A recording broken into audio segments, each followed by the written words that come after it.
చూస్తుంటుంది అప్పుడు మా వైఫ్ శ్వేత లక్ష్మీ పరిచయం సంగారెడ్డిలో టీచర్ మీరు కూడా చూసారు వచ్చారు. రేపు బాబు ఇంజనీరింగ్ థర్డ్ ఇయర్లో ఉన్నాడు, ట్రిపుల్ ఐటీ జబల్పూర్. అంటే జేఈ మెయిన్స్ వచ్చేసి మనకి 15,000 ర్యాంక్. అది స్టేట్ ఎంసెట్లో కూడా వచ్చేసేసి 6,000 ర్యాంక్. అంటే మంచి టాలెంటెడ్, చదువుకుంటాడు. పాప వచ్చేసి ఇంటర్మీడియట్ ఫస్ట్ ఇయర్ ఇప్పుడు ఇక్కడ కన్నా శాంతివనం చాలా బాగుంటుంది. మీరు పిల్లలు కూడా ఇక్కడ ఉంటుంది. మీరు కూడా వరల్డ్ లార్జెస్ట్ మెడిటేషన్ సెంటర్ చూడండి, ఎప్పుడన్నా పోయి బాగుంటుంది మెడిటేషన్ అని చెప్పేసి. ఇక్కడ నాగర్గూడ నుంచి లెఫ్ట్ సైడ్ ఉంటుంది, నందిగామ.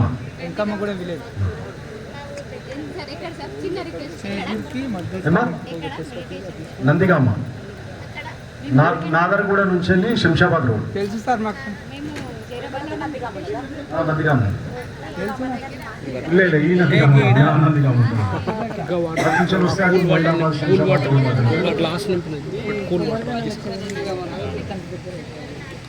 అయితే ఇక్కడ మీకు నేను క్లాసెస్ చెప్పేటప్పుడు కూడా నేను కూడా స్టూడెంట్ని.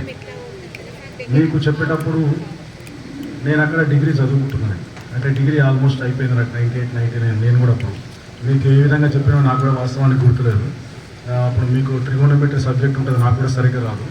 కానీ నేను చదువుకొని మీకు చదువు చెప్పాను. నైట్ అంతా చదివేది, నేను అక్కడ ఎగ్జామ్స్ రాసేది నేను చెప్పేది. అప్పుడు మీరు ఎట్లయితే స్టూడెంట్ ఉన్నారో ఇప్పుడు ఒక చిన్న గ్యాప్ ఉండదు మనకి. ఆల్మోస్ట్ 2 decades అంటే 26 years ఆల్మోస్ట్ 2 దశాబ్దాలు దాటేసిన ముందర ఎట్లుందంటే ఆ రోజు మన పరిస్థితి జస్ట్ ఒక 5 years ముందు సేమ్ నీకు మాకు పెద్ద ఏం లేదు.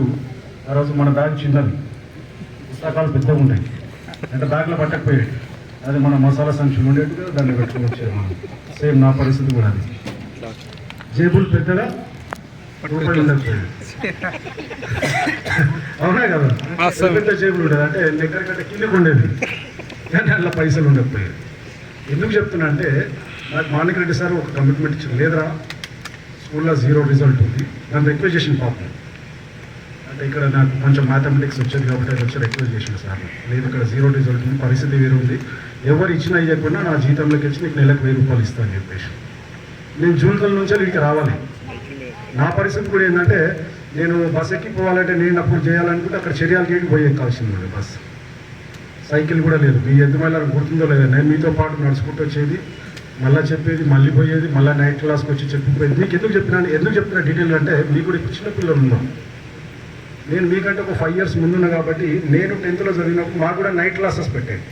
అంటే మీరు పాస్ కావాలంటే వేరే దారి లేదు, మ్యాథమెటిక్స్ ఎక్స్ట్రా టైం చెప్పాలి అంటే నేనైతే ఏదైతే నేర్చుకున్నామో అదే మీకు application, just copy and cat. అక్కడ కాపీ క్యాట్ జరిగినట్టు ఏం చేయలేనప్పుడు నేను బ్రహ్మ విద్యం లేదు నాకు, అంటే ఎక్స్పీరియన్స్ లేదు, క్వాలిఫైడ్ కాదు, ఏం కాదు, ఏదో నాకు వచ్చింది మీకు చెప్తున్నాను. అట్లా ఆ విధంగా ఇప్పుడు కూడా ఎందుకు చెప్తున్నా అంటే మీ పిల్లలు ఎవరైతే ఉన్నారో ఎక్స్పీరియన్సే, కానీ టెక్నాలజీ మారింది. ఎందుకు ఇప్పుడు మీకు ఒక ఎగ్జాంపుల్ చెప్పినప్పుడు జేబు పెద్ద ఉంది, రూపాయి లేదు, కానీ ఇప్పుడు డబ్బులు ఉన్నాయి, అంతా వేరే విధంగా ఉన్నాయి. సిచ్యువేషన్ అంతా మారిపోయింది. ఇక సింపుల్ ఎగ్జాంపుల్ చెప్పాలంటే మీరు 26 years కింద జుట్టు ఒత్తుగా ఉండేది, అందరు పొట్టలు సన్నగా ఉండేది. ఇప్పుడు జుట్టు లేదు, పొట్టలు పెద్దగా అయింది. అంటే పరిస్థితి అంతా మారిపోతుంది. అంటే పరిస్థితికి అనుకూలంగా మొత్తం మనం కూడా చేంజ్ అయిపోతున్నాయి. ఇప్పుడు టెక్నాలజీ పెరిగింది, అన్నీ పెరిగింది. ఇప్పుడు మీ పిల్లలు కూడా ఏంటంటే ఎంత ఎక్స్పీరియన్స్ ఉన్నా కానీ టీచర్స్ కానీ లెక్చరర్స్ కానీ మీరు ఏమనుకుంటున్నారు, ఎక్స్పీరియన్సే. కానీ ఇప్పుడు టెక్నాలజీ చాలా మారింది. ఒక 5-6 years గ్యాప్ ఉన్న ఫ్యాకల్టీ కానీ ఎక్స్పీరియన్స్ ఉన్న వాళ్ళతో పిల్లలకు కొంచెం ట్రైనింగ్ ఇప్పియండి. ఏం చేయగలుగుతాము అనేది, ఏం జరగబోతున్నది అనేది ఈజీగా చెప్పగలుగుతాం 4-5 years కింద. అప్పుడు నాకు ఒక ఎక్స్పీరియన్స్, మీ స్కూల్ నుండి నేను చదువుకోవడం మీతో పాటు ఇంకో లాస్ట్ ఒక బ్యాచ్ ఉండేది, నాది డిగ్రీ అయింది. నా పరిస్థితి కూడా ఇప్పుడు మా ఊరంటే ఇప్పుడు అందరికి తెలిసిన వాళ్ళు మళ్ళీ నా పక్కనే, ఇక ఇల్లు అంతా వ్యవసాయం అంతా పక్కనే. నా ఫ్యామిలీ అంతా కూడా ఓన్లీ 10th class బ్యాచ్. అంటే నాకు 3 అన్నలు, ఒక సిస్టర్, వాళ్ళు 10th కంటే ఎక్కువ ఎవరు చదవలేదు. నాకు కూడా అక్కడ కండిషన్ వచ్చింది, 10th తర్వాత మీకు చదివేది లేదు, మేమంతా చదివినాం. చలో ఏదో అలిగినాం, ఇంటర్మీడియట్ అయింది, ఇక అంతకంటే ఎక్కువ లేదు. పర్లకాడికి మా దగ్గర ప్రొడక్ట్ ఉన్నాయి, వ్యవసాయం, టోటల్ ప్యూర్ అగ్రికల్చర్ ఫ్యామిలీ. మా అమ్మ నాన్న వ్యవసాయం తప్ప నాకు తెలిసి వాళ్ళ లైఫ్లో హైదరాబాద్ కూడా చూడలేకుండొచ్చు. అంటే డిగ్రీ అయ్యేంత వరకు 98 మీ ఎద్దుమైలారం స్కూల్ నేను చెప్పి ఇక్కడ నాకు ఒక ఫ్రెండ్ హెల్ప్ చేసింది, నా క్లాస్మేట్. వాడు హైదరాబాద్కు ఫిజియోథెరపీ ఉంటుండే, అరే ఇందాక పోదాం రాదని బైక్ మీద కూర్చోబెట్టుకుండు సుజుకి సముదాయ రోజు గుర్తుంది అని తీసుకుపోయి హిమాయత్ నగర్లో మినర్వా హోటల్ దగ్గర వదిలిపెట్టి ఇప్పుడే వస్తాను.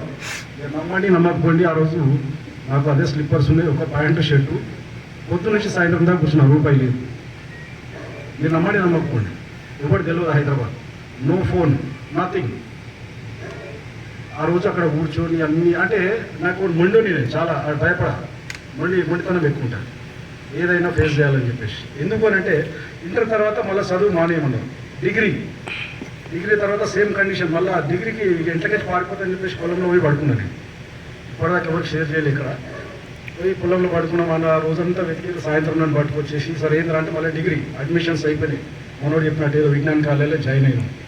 అటు ఇటు పోయి డిగ్రీ జరిగిన తర్వాత చలో నీ ఇష్టం, నా లైఫ్ ఇక అందరు మ్యారేజ్ లేని వాళ్ళు అయిపోయి నేను ఒకరు లాస్ట్. ఆ రోజు నేను డిసైడ్ అయ్యాను, నా లైఫ్ నేనే బాధ్యుడిని. ఇన్ 1999 ఆల్మోస్ట్ మీ ఫ్యాషన్ కూడా లాస్ట్ సేమ్ టైంలో ఏది జరిగినా నా లైఫ్ బాధ్యుడిని నేనే. నేను చదువుకున్నా ఎంఎస్సీ మ్యాథమెటిక్స్, తర్వాత ఎల్ఎల్బి. నేను ఈరోజు బిజినెస్ అంటే ఇప్పుడు టీచింగ్ ఫీల్డ్లో లేను. నేను అందరు టీచర్ అనుకుంటారు కానీ టీచింగ్ ఫీల్డ్లో లేను. హైదరాబాద్ పోయిన తర్వాత ఒక స్కూల్లో కొన్ని వాళ్ళు చేసిన నేను చదువుకుంటూ చేసిన తర్వాత నేను ఫుల్ రియల్ ఎస్టేట్, కన్స్ట్రక్షన్, అడ్వకేట్ని కూడా. అంటే ఈ లైఫ్ నా అంటే మొండిగా తీసుకోండి, ఏదైనా మొండిగా ఉండాలి. ఎదుటోడు చూసి ఈర్షపడాలి. మనం అందరూ అనుకుంటారు ఈర్షపడుతున్నాడు కుళ్ళుకుంటున్నాడు, కానీ ఎట్లా చేసిన మనం చూసి ఈర్షపడేటట్టున్నాను నేను అనుకునేది కదా. కష్టపడండి బాగా, ఏదైనా మొండిగా తీసుకుంటే కానీ లైఫ్ ఏదైనా చేయగలరు.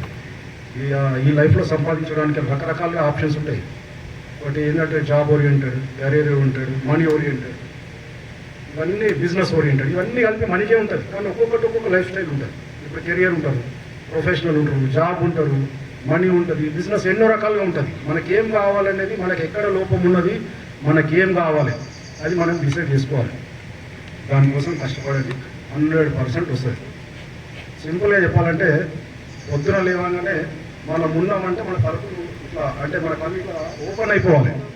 అందులో పాజిటివిటీ తీసుకోండి, ఆ రోజుకు పని చేయండి, దానికి ఏం కావాలో దానికోసం 100% పని చేయండి. జీరో ట్రై కూడా ఉండదు, 100% పని చేయాలి. Whatever it may be, fail or pass, ఏదో ఒక రిజల్ట్ అయితే వస్తుంది కదా. ఎలక్షన్లో నిలబడ్డారు, ఇద్దరు గెలవాలనే నిలబడతారు. ఎవడొకటి గెలుస్తాడు, ఎవడొకటి ఓడిపోతాడు. ఇద్దరైతే గెలవరు కదా. లాస్ట్కి ఇద్దరు సమానం వచ్చినా టాస్ తోటి ఎవడొకటి గెలిచిపోతాడు. కాబట్టి 100% కష్టపడండి. ఇంకా మీ పిల్లలకు ప్రెషర్ చేయకండి, ఓపెన్గా ఉండండి. మన తలకాయ తీసుకుపోయి వాళ్ళది మరి రుద్దకండి అసలు.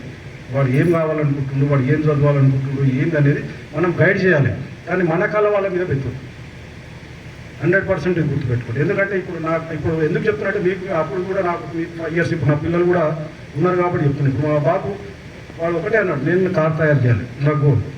అంటే వాడికి ఏదైనా వస్తుంది సీట్, ఎనీ సీట్ ఫ్రీ. ఇప్పుడు అక్కడ 888 జబల్పూర్లో అంటే ఒక రేస్ కార్ తయారు చేసేసాడు ఆల్రెడీ. అంటే దాని క్యాప్టెన్ క్లబ్కి ఉండడం. పిల్లలు ఎందుకు ఏది ఇంట్రెస్ట్ ఉందో దాంట్లో పంపించండి. ఏ పని అయినా ఇష్టంతో చేయండి, ఏ పని అయినా ఇష్టంతో. ఏది బలవంతంగా ఎవరి కోసమో చేయాల్సిన అవసరం లేదు. పిల్లలు కూడా చెప్పండి, మీరు కూడా అట్లనే ఉండండి.